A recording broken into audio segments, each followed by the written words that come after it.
এঁদো গলি থেকে ঘুরতে ঘুরতে আজ আমি রাজপথে উঠে এসেছি। সত্যি এই জীবনে চলার পথে চলতে চলতে অনেক মানুষের সাক্ষাৎ পেয়েছি। আর এই যে দাদার দোকানে এসেছি, এরকম দাদা সত্যি পাওয়া যায় না। কাকা ছিলেন অতি ভালো মানুষ, হঠাৎ করে মানুষটি চলে গেলেন। আসলে ভালো মানুষরা তাড়াতাড়ি চলে যায়। যাই হোক, এই দাদার সঙ্গে আজকে 6 থেকে 7 বছর কাজ করছি। তো এরা দু ভাই এত ভালো মানুষ, কাকা ছিলেন খুবই ভালো মানুষ। তো আজ পর্যন্ত দোকানে গেলে এত ভালো ব্যবহার, এত সুন্দর কথাবার্তা, মনটা ভরে যায়। আমরা সেলসম্যান আবার বলবে মহাজন এসছে।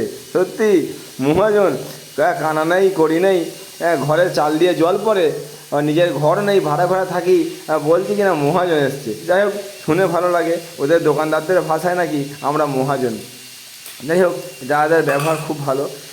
এতদিন ধরে মাল দিচ্ছি, দোকানে যত ভিড়ে থাকুক ঠিক টুক করে টাকাটা দিয়ে দেয়। আর একটা সবথেকে বড় ব্যাপার, এত বিশ্বাস করে, এত ভরসা করে, কোনো দিন জিজ্ঞেস করে না কিসে কত ধরলো, টোটাল করে যা হলো দাদা এত টাকা হয়েছে, টুক করে টাকাটা দিয়ে দেয়। ধন্যবাদ দাদাকে।